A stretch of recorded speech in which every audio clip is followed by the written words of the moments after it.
Pop question for those of you familiar with the geography of Canada. Ooh, I wonder if I'll get this right. I'm not particularly familiar with the geography of Canada. Let's go. What do you think you'd find if you hopped in a car, took the Trans-Canada Highway northeast through Quebec City, exited at Baie-Comeau, travelled another 200 kilometres north on Quebec Route 389, and ended your odyssey in the forest northeast of René-Levasseur Islands? I got no idea, mate. Whoever wrote this, I don't know. I think it was Phil. Phil, how am I supposed to know this? And your answer, like mine, is probably nothing.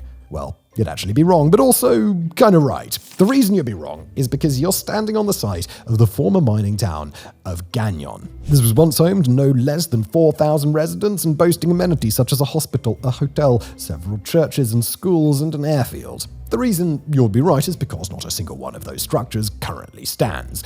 The only real clues that Gagnon ever existed are the remaining asphalt road and the solitary green sign that reads in French as site of the former town of Gagnon.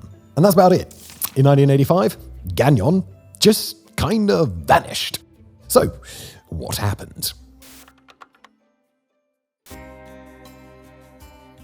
So first off, you might be inclined to think, given the list of buildings mentioned in the introduction, that Gagnon was a well-established town with its own piece of history, but that's not really true. The town was established in 1960, meaning its entire existence spans no more than a quarter century. It was founded for one super specific purpose: to further the iron ore mining industry in Canada. Now, iron ore is the chief material that's used to produce steel, with the Canadian government estimating that around 98% of all extracted iron ore is used for that singular purpose. Now, this fact alone makes it one of the most important raw materials in the world. Today, Canada's ore mines rank among the most productive, having produced 54 million metric tons of the stuff in 2024. This output places Canada as the world's 8th highest producer by volume, surpassing the United States by 12%. Yet it still lags far behind Australia, the world's uncontested number one producer, which churns out almost 1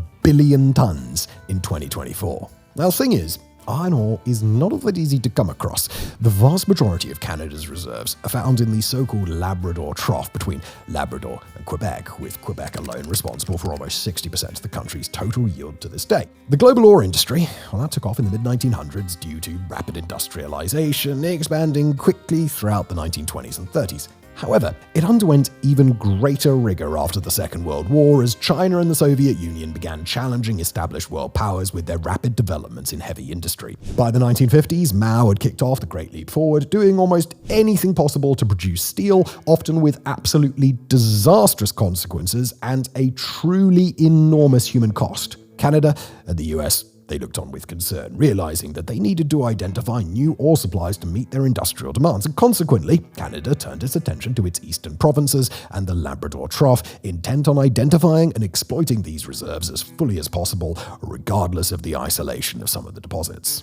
And with that, the town of Gagnon came into being. In 1958, several Canadian and American investors founded the Quebec Cartier Mining Company, which soon became one of the leading producers of iron ore in North America. Its first open-pit mine was established at Lake Gagnon, a small body of water in the Côte-Nord region of Francophone Quebec.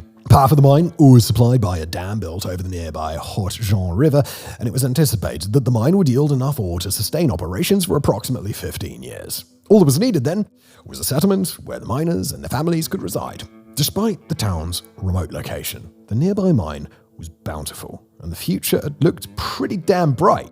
However, the town nearly vanished just a few months after its founding.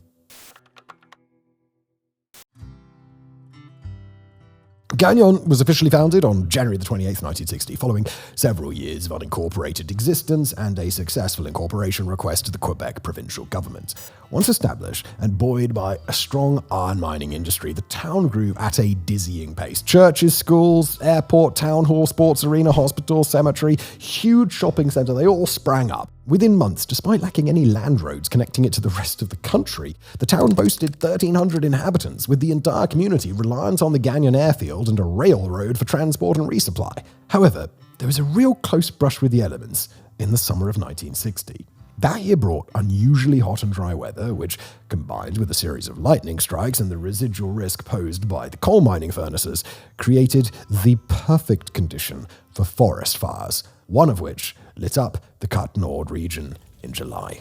This fire ripped through the woodlands and nearly engulfed the fledgling town. The inferno was halted only 400 meters from Gagnon, by which time nearly 500 women and children had been evacuated to Montreal and Sept-Îles on the Gulf of Labrador coast. No civilian fatalities were reported, although there was property damage and an extensive loss of timber. The blaze also destroyed some of Gagnon's mining installations and cabins. Faced with the risk of losing its prized economic assets, the Quebec government quickly increased investments in fire detection, including the use of lookout towers and aerial surveillance, and improved forest management practices in all of its fringe provinces.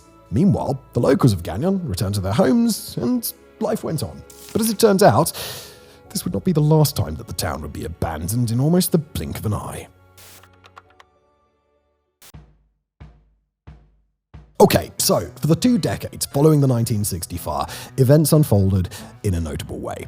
Per capita steel consumption in North America reached its peak in the 1970s, and Gagnon felt the buzz. Quebec and Labrador had become the heartland of the evolving boom, and several more mining communities further north of Gagnon sprang up, each site feeding its yield into the processing and transportation hub of Sept-Îles. The mining regions became known as l'Avenir de Québec, or the future of Quebec, a testament to the economic optimism generated by the success of this iron ore. As demand for the material continued to grow, Gagnon's population soared, reaching up to 4,000 residents. However, in 1974, only 14 years after its official foundation, the town witnessed the beginning of its end. This development began with the establishment of a rival mine at Fire Lake, about 50 miles northeast of Gagnon, resulting in the Janine Lake mine being shut down in 1977. Still, the town limped on, now well established with a stable population. However, the early 1980s brought economic challenges when ore mining suddenly stopped turning a profit. Although extraction continued at much lower levels, the surviving mine operations were relocated entirely to Labrador West and other parts of Quebec. This shift led to production cuts, pit closures, layoffs, and ultimately emigration. Sidbeck-Normine, the subsidiary of Quebec Cartier responsible for overseeing operations at Lake Janine, could no longer meet operating costs, and soon the writing was on the wall for Gagnon. Between 1982 and 1984, the town lost half its population, dwindling to only 2,000 residents. Its fate was sealed in late 1984 when residents, most of whom were employed by Sidbeck-Normine, were informed that the company would close its Fire Lake mine that year and that Gagnon would be disestablished the following year. Residents were told that the town would cease to exist at the end of June 1985. What they were perhaps unaware of is the fact that the town's buildings would vanish alongside its residents.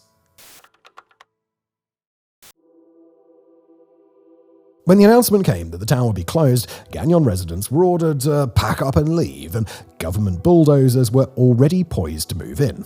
What followed was a scorched earth-style demolishment, a level of destruction that would have made the Soviet Union blush. The order to evacuate was met with considerable heartache by the town locals. Although living in Gagnon had hardly been idyllic, given the declining prospects of the mines and the economic pinch caused by the 1980s recession, many residents expressed sadness over having their homes taken away in a single fell swoop. While the Lac Janine mine had a finite yield since its establishment, it had, in fact, outlived its 15-year lifespan by almost 5 years. Moreover, many locals had not ventured into the Canadian wilderness with the intention of setting up a temporary existence.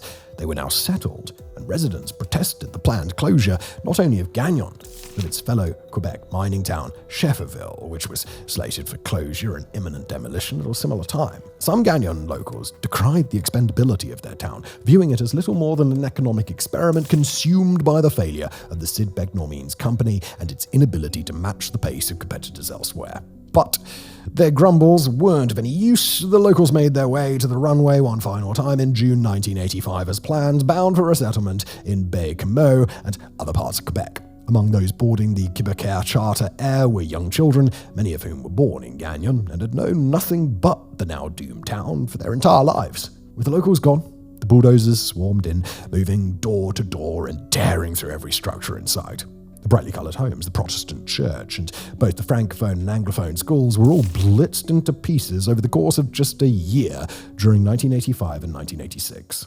The situation was almost as chaotic further north in Schefferville. Due to its location, Schefferville experienced a harsher climate than Gagnon and was arguably even more inhospitable. Even so, it boasted a larger population, around 5,000 inhabitants at its peak. However, as the mining prospects collapsed, the townsfolk began to move away, with the exception of the local First Nations communities whose ancestors had lived in the area for millennia. When the order arrived to abandon and demolish the town, it was met with outrage. Ultimately, Schefferville was spared from having its buildings wiped out like Gagnon. The town was dissolved in 1986 and reincorporated in 1990, with some of its remaining infrastructure transferred to the local First Nations reserve. In an ironic twist, mining operations eventually resumed in 2011, with part of the new mine owned by the local Naskapi Nation tribe. Today, Schefferville continues to exist, albeit with a modest population of only several hundred people. The same can't be said for Gagnon, which is now little more than a memory in the heart of Quebec. The decision to demolish the town was unusual, having rarely been implemented in Canadian history. Most other abandoned ghost towns across Canada just remain derelict, but they're still standing. The choice to flatten Gagnon was perhaps intended to allow nature to reclaim the area without obstruction, free from the hazards posed by decaying structures and the debris left from 2 decades of human settlement. Either way, once the bulldozers finished gutting the town, Gagnon became unrecognizable. Not a single structure remained. Every building was disassembled, demolished, or dismantled, with its materials shipped far out of sight. What remained was only the lonely airstrip, once belonging to Gagnon's airport, a central boulevard now devoid of homes, and a little green sign marking the location of the once significant town. And so it has remained ever since. Thank you for watching.